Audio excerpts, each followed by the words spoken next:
to go. Are we rolling? roll. Let's do it. Are we rolling? Can you confirm? Yeah, Okay. we're rolling. Hey, everyone. I think we're rolling, guys. We're rolling. We totally are rolling here. It's the Paramify podcast. We're here with our homies, Tan and Dan from Next Level AI. Oh, yeah. We're with our homies, too. Yeah. I mean, yes.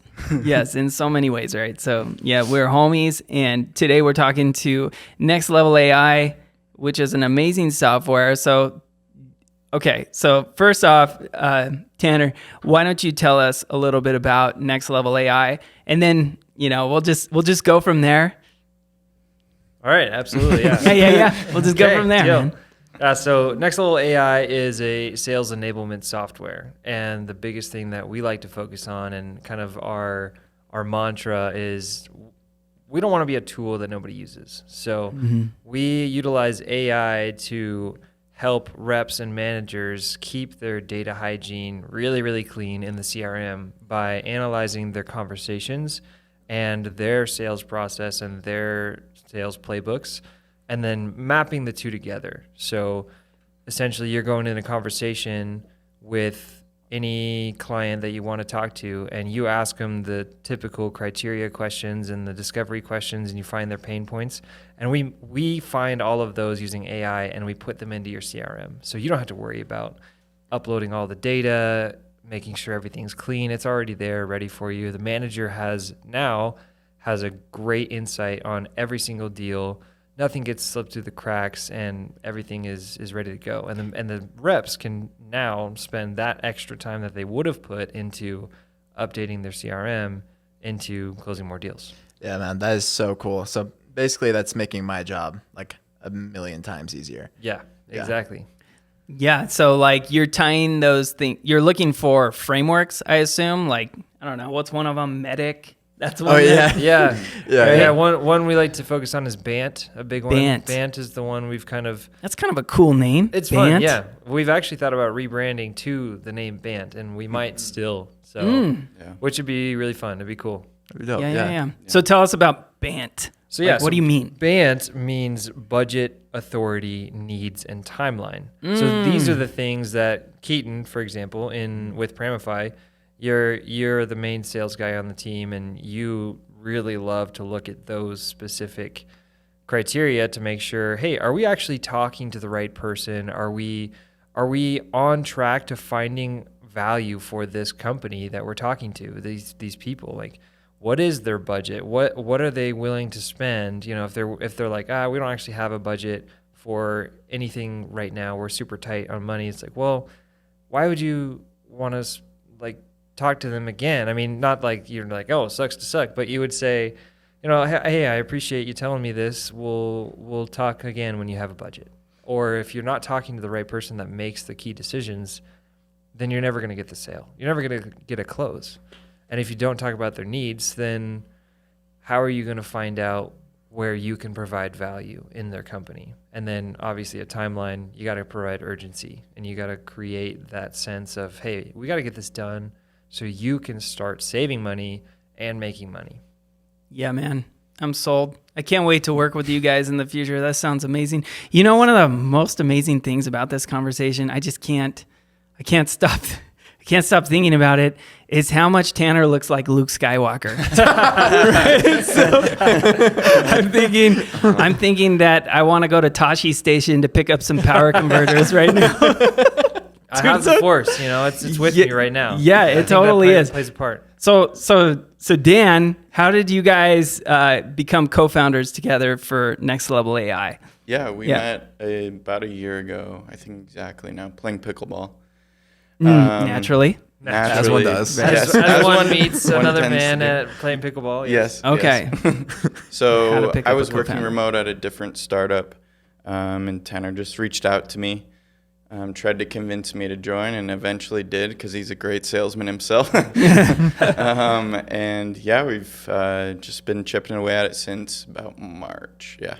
Since March. Yeah. Right. That's when I joined. Tanner was doing it before that. Nice. And before that, you were just shredding Yeah, and all day, doing clubs 24/7. just 24/7, just shredding. Yeah. A little bit of programming, or no? That you started I'm programming. Yeah. Yeah, no, I was a software engineer at a couple startups before this, so yeah. Nice. This guy's a wizard. Dan's a wizard. Yeah. Programmer, Yeah. musician. Well, your background is also software, right? It is, yeah. It is. My initial background is software. I did some summer sales, door knocking, and that was pretty fun. I enjoyed that. Not all the time, because you can't always enjoy door knocking. If anyone says I loved it, you're lying to yourself. Yeah. But it could give me some good experience and some good things to learn. And I have a lot of family members that are in sales, and they've taught me a lot, and friends and stuff. So now that we've done a sales software, I've taken on the role of learning everything there is to know about sales, and I've just engulfed myself in the entire ecosystem, and it's been really, really cool, because I think a lot of people get a bad taste in their mouth with salespeople. But when you start to really learn about what it actually means to sell people like a product or really anything, right? What does it mean to you then? What does it actually mean to you? I think the biggest thing is 2 words. It's providing value. Providing value. Helping people. Yeah. Right? Instead of selling, you're helping. Right, exactly. Right. And so, it's kind of funny, because you think, oh, you're pressuring people into buying something that they don't want to use. It's like, well, you could do that. Some people do that for sure. Right. And that's where they get the bad taste in their mouth. But right. I think the biggest thing is if you can see where their needs are at, and again, back to band, where you find the needs, right? And you find out, hey, this is something that we need to fix in our company. And you have that solution, and you can say, look, let me show you how we can help your company either save money or make money or both. And who doesn't want to do that for someone else? That's awesome. If you can provide that value for somebody and say, why don't we work together and collaborate rather than me versus you, I think is the way people view sales. It's not a me versus you. It's a me with you. We're on the same side of the table, and we're working on something that we can solve together. And if you look at it that way, it's so much more fun and more, easy to take in and understandable. And it's not like this bad, it doesn't leave a bad taste in your mouth. Like, hey, we did this together. This is awesome. And then it's creating relationships, right? Because you can't provide value unless you have relationship. That has got to be the number one funnest part about doing a startup and watching it grow and start to get some traction, is the relationships that you're building. It's just so freaking fun to do that. Yeah. And in fact, I love what you're saying, because in the past, I bootstrapped what Paramify is now. And in the very beginning, I used to tell people how cool it was that I would say I spent $0 on sales, and I've spent $0 on marketing. And I used to think that was really great. Until I found out that that's not so great, that you need to be focusing before even sales, you need to have a great message, right? So that you can find your ideal customer profile before we can even engage with, BANT and everything. We need to say so what is the message? And so we're actually kind of in the middle of this, right, Keaton? We're just starting to get traction at Paramify, and we're testing what messages work. And one of the most important things for us to do is make sure that we're taking advantage of social media.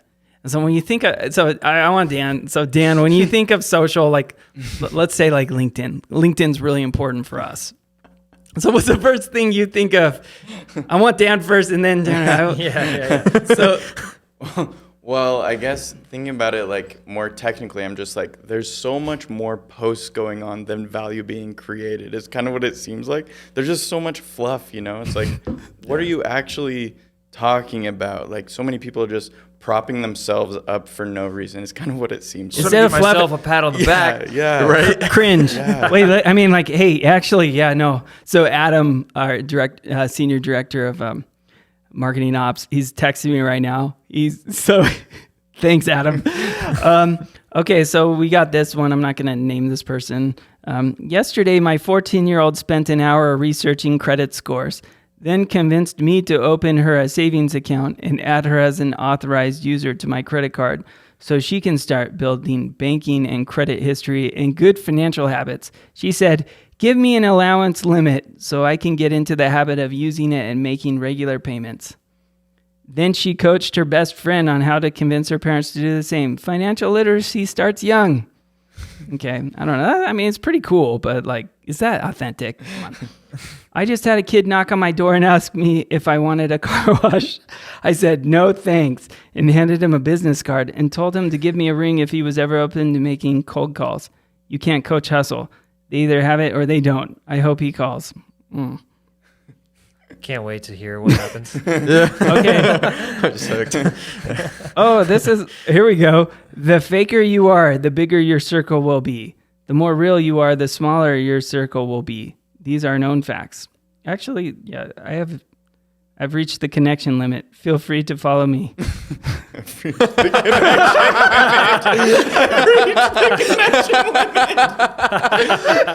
Hey, I've got no more room for friends, but follow me if you want to. I guess. Sorry, man. I'm sure you're great. I have a ton of cringe posts in the very beginning. In fact, when I was like, oh, I have all these people that I want to reach out to, like, here, we have this awesome tool for like automating FedRAMP SSPs. It's like just amazing. And so what's the first thing I do when I like reach out a message? I'm like, hey, we have this awesome tool. Like, and then people are just like, oh my gosh, who is this person? Like, I don't get here. Do you want more or should we, are there more? Sure, we have.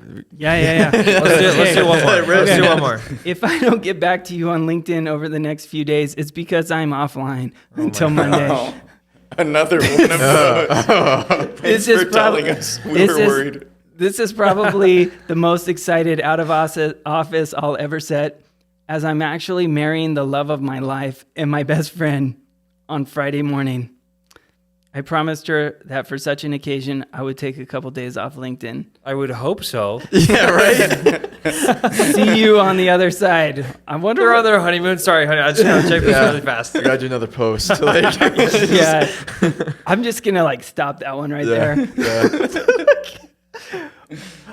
Oh, okay. Wait. Okay, here's another. Ordered a pizza from Domino's at 2:30 a.m. Delivery valet soon arrived. Making you work late during this chilly weather must be frustrating, I asked him. Domino's midnight delivery has enabled me study for military exams in the day and earn bread for my family in the night, so I am very thankful to them, he happily said. My thoughts suddenly changed, and my heart instantly filled up with respect for him. So much to learn about the determination and appreciation from him. Appreciation, one of the most underrated things in today's work culture. All right. I mean, it's a pretty good message. Yeah, that was actually pretty good. Yeah. Maybe we're all just jaded. Yeah, It might just be jaded better than we think. Yeah. We're like, that's actually. so it's like, actually, LinkedIn is pretty cool. Yeah, I don't hear these out loud. Like, Yeah. Maybe I'm just We're just like in tears. Yeah, like, that's kinda touching. Oh my He's gosh. getting married. Yeah. The marriage one, like, come on, bro. The out of office one is a little much. Like, we don't need to know about your personal life on LinkedIn. yeah, I feel like usually what I happy see for on you. LinkedIn is a lot of just humble bragging. Mm-hmm. Like usually that's Yeah. what you see. It's just like you go on there and someone's just like, yo, I used to really struggle with this, but now I don't. And like, it goes down, it's like Now I don't. Yeah, they're templatized, right? right, So, yeah. 100%. And it's Yeah. just the same thing, rinse and Chat repeat. GPT, but with a different vice or Yeah. something. Yeah. So let's think about this. Like, okay, like, so what we're looking for is cringe. How could we use AI to identify cringe and like make sure that we're not like just putting out cringe posts? Is there any way we could do that? Or That's a good question. What do you think, Dan? Let's make a Chat GPT bot. We feed posts through and we give it a scale. What is the likelihood this is cringe? And it can tell us this is very cringy. This is an out of office post.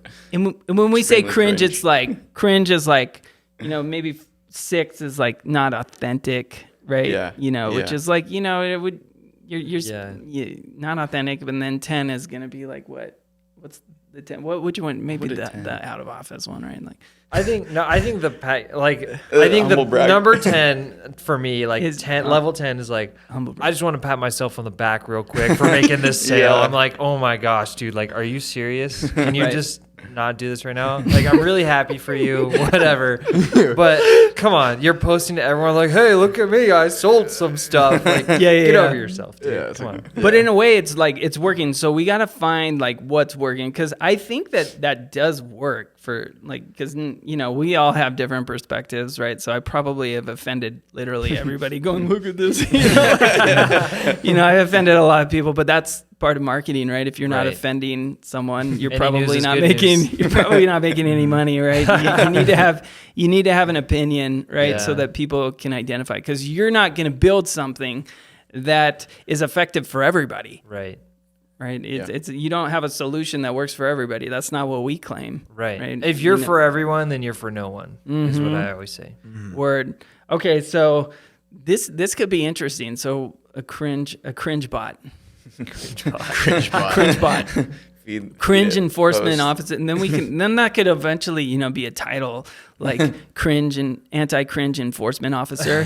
Right. Let's part of the sure C-suite. Give him a seat on the board, right? You know what I think would be funny is like this is a perfect example of how you could create a model with like a cringe post, finding out what's cringe. Let's do it. Because I think my old software job was actually creating a platform for data scientists. And so I learned a lot about modeling and how it all works from end to end. And it's really interesting. Like it's really cool. But one of the things that you get good at is you start to know like what can we use for a model and what can we use with other AI tactics, right? Because modeling is what everyone thinks about with AI. And really there's hundreds, if not thousands of other techniques that you can use in AI, machine learning in general, just these types of things. But figuring out like, I think you could do a really cool option where people would insert these posts for LinkedIn, and then you would vote, and so the people would pick, and then after a while you would start to create a big enough data set to determine what actually is cringy, and then. I want to do this like a joint venture. This is gonna be our thing. Or you just submit it. You post a cringy post on LinkedIn, and you have people vote for it. You're like, okay, if you put a love, then you think or on Instagram or Instagram, whatever. Anything, right? You can post it anywhere. Yeah. You can post it anywhere, right? Yeah. And then once you have a big enough data set, you can create a model, and then from then on, you can figure out any post on LinkedIn immediately. Hey, this is cringy. This is not. And you can just go through hundreds of thousands of posts. I think that would absolutely be hilarious. Dude, Paramify, Next Level AI, joint venture. How do we make the world a better place? I think this could make it. The anti-cringe bot. Yeah. This is the future. Oh my gosh, dude. Well, we're absolutely going to do that. Yeah. So, because it's like the most important thing. I mean, dude, you know what? Let's just. We have to pivot. Yeah, lots. Yeah, we have no choice. We have to merge the two companies, and we have to pivot. Yeah. Okay, man. Can I be assistant to the regional manager? Is that okay? Yeah, you can do that. Yeah. Sure. Okay, that's mine. That's my position. Okay. I'll be assistant to the regional manager. This is so exciting. Okay. All right, man. Well, that's done. Let's wrap it up, and that's good. So we've talked about how awesome your tech is, and that you're building for Next Level AI, and that's great. We talked about how to build an anti-cringe bot, right? And so now I think I'd like to get your insights on Paramify real quick, and how do we need to be thinking about AI in the security field? So when you think about risk in general, like a risk is a threat plus a vulnerability, and finally, what's the impact that vulnerability is going to have on, that vulnerability is going to have if it's exploited, right? So that's a risk. Threat, vulnerability, impact. And there's any number of risks that a company can face, especially in cyber, right? It's always evolving all the time. And what people do is they tend to rely on these frameworks like FedRAMP or, that's not even the framework, NIST 800-53, and FedRAMP uses that framework for its program. SOC 2, which comes from the AICPA, their trust service criteria, ISO 27001, which is like an international standard for how to implement cyber, right? And it's just, there's kind of general principles. And so they have these frameworks to start. And a lot of times people aren't really thinking about the purpose. They're just reading like what the requirements are from these frameworks and just executing, and it's really hard to make heads or tails of just things. taking orders. You're just taking orders, and you're just kind of going documenting. And so what I've found has been incredibly successful has been focusing on what is your strategy for addressing risk and not really reinventing the wheel, because there are cookbooks that already exist about how to implement security. Okay. And so for us, we want to make it as easy as possible for our customers to just implement the cookbook, right? Something that they understand. So for example, you're responsible for implementing multi-factor authentication, right? You're responsible for making sure that zero trust is working. You know, have you guys heard of zero trust before? Have you heard of that? I actually have not. No. Okay. So zero trust is like this. So zero trust is you get into like a super awesome romantic relationship, right? And you're in love, you know? I'm familiar with that. But the thing is that you have to check each other's phones all the time. So that's what like zero trust is. Okay. I see what you mean. Right? Yeah. You always have to validate everything. It's not, you know. So that's what zero trust is. Anyways, you know, so we have... I do that with Dan all the time. Yeah. I always check his phone. I'm like, dude, what are we doing? I actually just got Dan's number. Yeah. Ooh. Oh, wait, Yeah. wait. Maybe we don't talk about that right now. Yeah. Don't tell him what I sent you. Anyway. Yeah, so... Okay, so... We have these cookbooks at Paramify, and it makes it really easy, whether you're a seasoned vet, you know, doing security, and so we can just plug into that cookbook and modify it, or if you have no freaking clue, right, you can just use that, and we use that for connecting the strategy to the actual assessments that you're doing, whether they're automated or you're doing them manually, and then finally to the reporting. So there's kind of those three sections: the planning, actually doing it in assessment, and then finally reporting. I don't know. I know this is off the cuff, but I wanted to just kind of get your thoughts just off the bat, Tan and Dan. Like, what do we need to be thinking about at Paramify? How could we be, you know, maybe making improvements? Is that good? Is that cool, or is that like, I don't know? No, I need that's more time. totally cool. Yeah. Let's see great. it. It's spitball. Let's go. I'm curious. The biggest thing that stands out to me is when people think about security and AI, they get nervous, right? And so I think inherently that's a difficult thing to bring up. We're like, hey, we're a security company and we use AI. They're like, are you a security company? You're like, well, what is? I'm curious. Like, so what are you thinking about there? I have my thoughts too on there. I think, you know, there's been lots of articles about OpenAI being sued for all these companies with their data breaches, and I mean they're using everybody else's data. That alone is, you can write books on what's going on, you know, and that kind of stuff. And I think the adage in the Bible is like you can't write 1/100th of what's going on. I think that's true in OpenAI. You see just the little articles, but they're handling a lot of stuff right now, and I don't blame them. Like I think they'll be fine at the end of the day, but I think it's tough.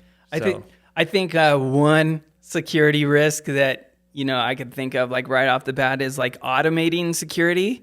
And then you have this hyperactive security robot officer that's like basically shutting things down. Like you just like shut off a whole region like automatically or start turning things off. So that could be like one area that could think. Or you have a security robot that's like freaking out about things that just aren't important. So making sure that you're tying that to the actual strategy again. So I don't know. Those are some things. Any thoughts? Like any other thoughts? Like, I think there's a difference between having AI make decisions for you, and do busy work, right? Because I think that's where we have really been able to find a spot that works. Is like we're not for us in our company, we're not having AI make decisions. Like we're not saying, hey, you should do this or this. We're just having it take what it finds and said, these are the facts. These are the things, like, did this happen or not, right? And make sure, hey, did you talk about the needs of this company? Did you find the decision maker, or did you not? And so there's no blurred lines there. So I think if you can use AI in a way to get rid of the blurred lines and take somewhat fuzzy inputs, not blurred lines, right? Because I think there's a difference. But if you can take something that's like, hey, where do we find this information? How do we get to it?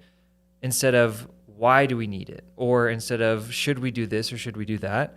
Because that's when you get into dangerous territory with hallucinations and stuff, when especially with like ChatGPT, where I mean, we've all heard the horror stories where you're sending ChatGPT something and you're like, oh, what should I do when I'm going on a date or something? Like you should, she's like, oh, you should take her out to this thing and then give her a big sloppy kiss at the end. You're like, wait a minute, whoa.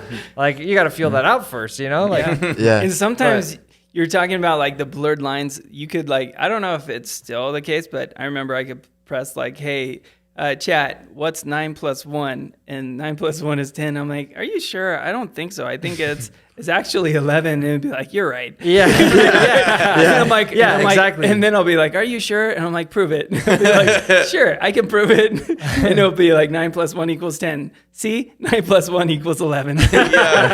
Yeah, exactly. So ultimately with AI, we really should be looking at it as, okay, it's a tool to boost productivity and efficiency, but we should not be using these things as decision makers, because not yet. Not yet, right? I think decision is an interesting word, because if you have decision as in like, should I wear this shirt or should I wear that shirt? It's like an opinion based kind of. There's lots of variables. There's lots of things that are unknown. You have little context, so it's really tough for an AI to make a decision. Because if you said, let's say it's Sunday, right? I go to church, and I'm a religious guy, so I go to church, and let's say on Sunday I say, hey, what shirt should I wear, right? It's like, well, I'm going to wear a white shirt and a tie. Yeah. But if I say what shirt I'm going to wear on Wednesday, I'm not going to wear that shirt, right? But if AI doesn't know whether it's Wednesday or Sunday, how does it know what shirt it's going to recommend for you, right? So those decisions are really hard to make with context. And so an AI, whenever you're creating an AI program to work for you, you need to make sure it has the right context before you make any decisions at all. And if you can't do that, then just have it analyze the facts. What's going on from a third-party perspective, and how we use it is up to us, right? And so we can then use our programming skills to say, all right, now here's how we're going to use it. And so awesome. Yeah. Because I mean, like, one of the concerns I have, like, is if AI makes all the decisions, then like maybe we don't get like Iron Man 2 or Iron Man 3. Because remember how Tony's like, hey, no, screw you, Jarvis, right?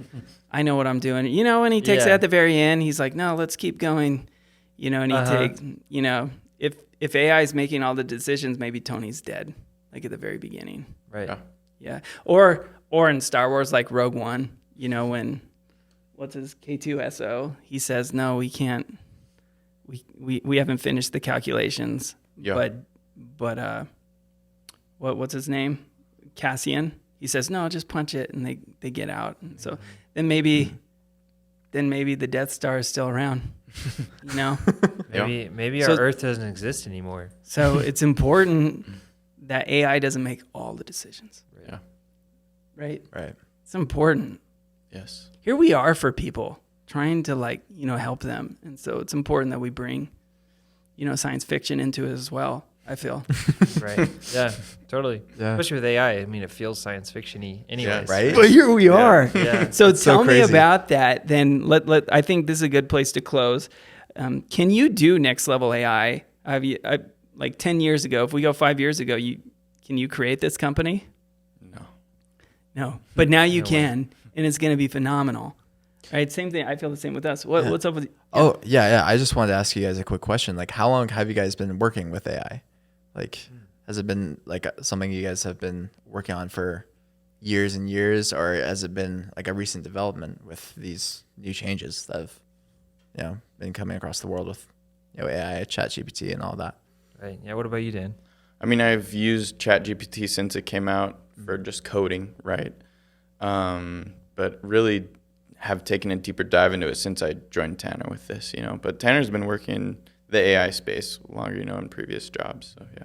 Yeah, I've been in the AI space for about 3 years, and so I had the opportunity to do some AI development in my research at BYU, and so a lot of our discovery, because I was in what they call the Magic Lab, and so the Magic Lab is all about UAVs, and so if you have UAV path projections and planning, you use AI. You use specific AI tactics and machine learning tactics to figure out, what are we going to do? How can we predict where this path is going to go? And then how can we, what sort of calculations can we make to make sure these two drones don't hit each other? And I took a class at BYU as well, which I think any computer science programmer will know the traveling salesman problem. And so I don't know if you guys have ever heard of that before. I know what the travel salesman problem is. Why don't you tell me so I can see if you're right? Yeah, I totally know what it is. Tell me what it is so I can verify. Yeah, I do. So traveling salesman, it's the old adage of, hey, we need to get to every town and sell to each of these companies in the town. What is the best path to get to what's the quickest path to get through all of these towns? And so it takes a lot of calculating, takes a lot of computing power. And back then, especially not even 3 years ago, like there wasn't as much computing power and open access. I mean, we used to have to submit our stuff to supercomputers at BYU. And then are they super? They're pretty cool, actually. They really do a good job, and you can kind of determine how much you need, where you need it. But now everything's adjustable, everything really, and that's where my old job was figuring out how much space do they actually need, how much computing power is going to work the best for them, save them the most money. Because if you're getting a company that's like Johnson & Johnson, we worked with them at my old job at Domino Data Lab, and they're trying to solve how to solve COVID, like cure for COVID, right? And so they're using AI to figure out what are the best possible combinations we can do, and they have tons of computing power. And if they're spending 0.001 cents a minute for all of their processes, well, if they're doing that 10 million times, like that adds up pretty quick. So you can save them a lot of time. I'm digressing here, but yeah, that's okay. The point being is. The AI familiarity that I have has been able to help me understand where AI is going and what things actually make sense and what things are feasible and what things are like, okay, people are just being ridiculous right now. So question there, where do you see AI going in the future? Like you're actually involved with this stuff. You're dealing with it every day. Where do you see this technology going? Yeah, for sure. I think AI right now, especially after all the breakthroughs we've had this year, is very capable of doing a lot of good things for making decisions easier for humans. And because humans are good at two things. One is creation and connection. And so if you can create these specific frameworks like you were talking about before, if you can create a framework that actually works and then implement AI to understand the framework and say, all right, we're good to go. Like I'll make the connections. AI will do the framework for me after I already created it. All I need to focus on is nurturing relationships and taking the output. Going a little bit more into the theoretical, right? So like say we look at AI, where do you see it going, say in like 10 years? Right, because I feel like what we've been touching on, that's relatively like near future stuff, right? With just automating small tasks, automating the busy work. Yeah. So where do you see it, say in 10 years, 20 years? Because we hear, at least if you listen to like Joe Rogan or whatever, you always hear like people talking about AI potentially becoming sentient, all this. super sci-fi sounding stuff. But Right. yeah, I would just like to hear your opinion on that. I think a lot of that is feasible for sure. In 10 years, maybe not. Like if we get to a Star Wars route where, you have these robots that have personalities and stuff like that, I think that's for sure possible. Like within our lifetimes, definitely. Who's your favorite robot, like AI? My favorite, like in science fiction. Mine's K2SO. K2 is pretty cool. K2 is I really dope. do like. Yeah, man. That won't be nice. Harrison Ford, Blade Runner, final answer. Okay. All right. That's good. Yeah. I don't know, dude. I've always really liked C3PO. I think he's hilarious. He's Classic. total goober, dude. Like I love it. Yeah. That's exactly what I was thinking too. Yeah. C3PO. Yeah, the classic, man. I think. Classic. I mean, So he's a here's nice the thing: guy, but- is I think He's a nice guy, but ... I think C3PO is something that's very feasible in our near future. Okay. Somebody like C3PO who has so much data and so much understanding of You ever seen Rain what Man? the data means, Okay. then just give us instant feedback of, because you can ask, it's like an Ask Jeeves. You remember Ask Jeeves? Yeah. It's like an Ask Jeeves where who didn't ask Jeeves? on steroids, like times a million, where you Yeah. can ask it anything. It knows every language. It knows all these things. It can translate it perfectly for you. It does anything you need it to do, but it's not gonna do your job for you. C3PO, and then just don't give him a gun. Don't Yeah. give him just keep him in the same Exactly. Plastic. Right. Yeah, I like No, with And covering.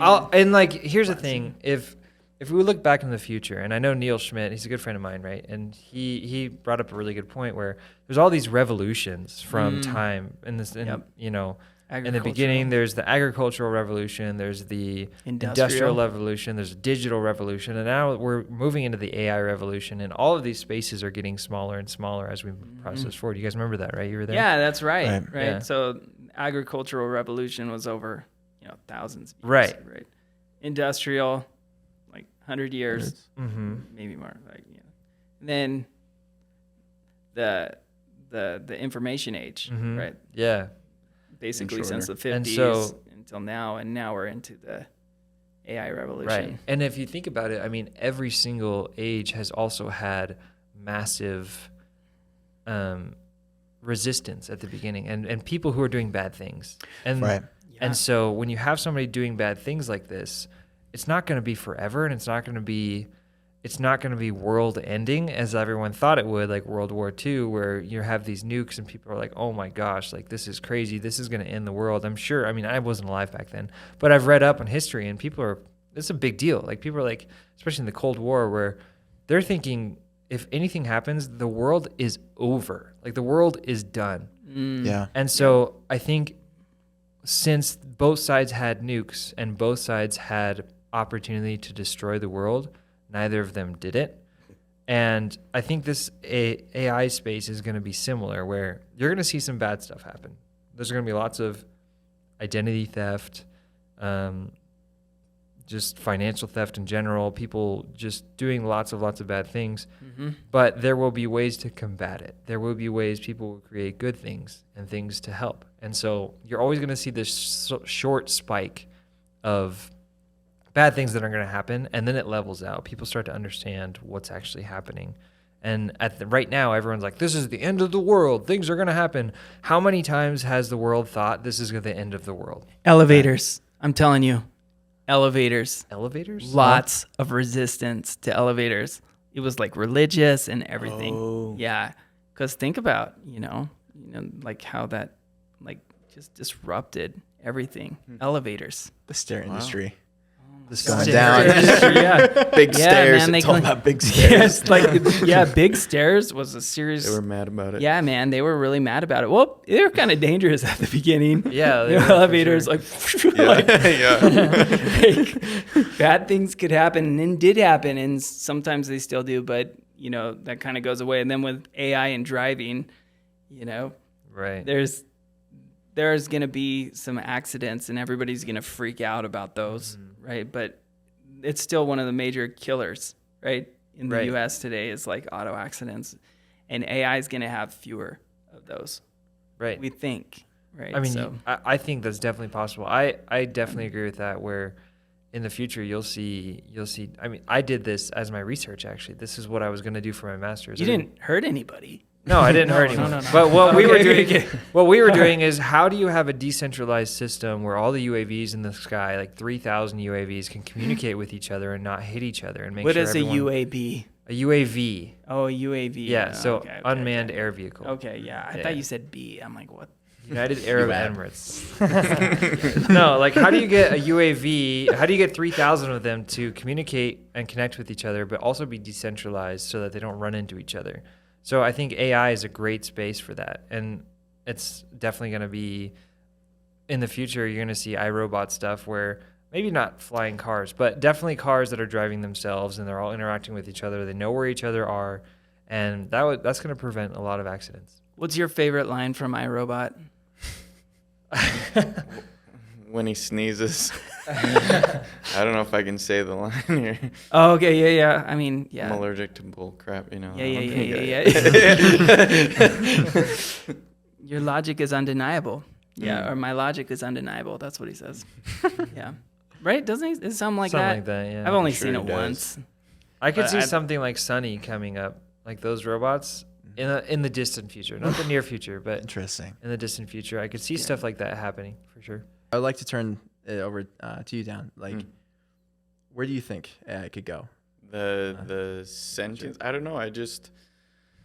I go back to, like, there's a lot of freak out because people don't understand how basic and rudimentary it is at the core of it right now. You know, like, there's just speculation because people don't understand it. But once we understand it, once the population understands it, there will be less fear and more like embrace. How can we have everybody using AI, drive their cars, prevent auto accidents, you know, make the world a better place. So I want to ask you a question, Dan, from that.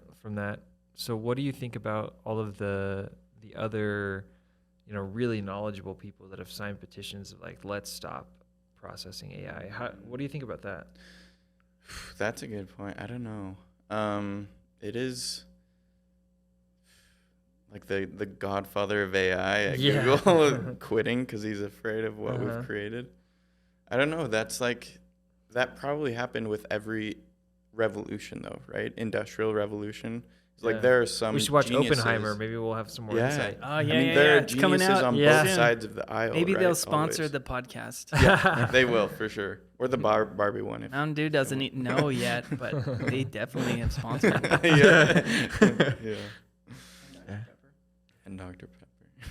Yeah, that's fascinating because to that point, like OpenAI came out with an article like a few weeks ago, right? Saying, hey, maybe we should pause development so we can beef up security measures before, like, what if this thing gets out of control? Right. Yeah. I think they have a point. I mean, I think AI is growing so fast that they can't control how it's going, right?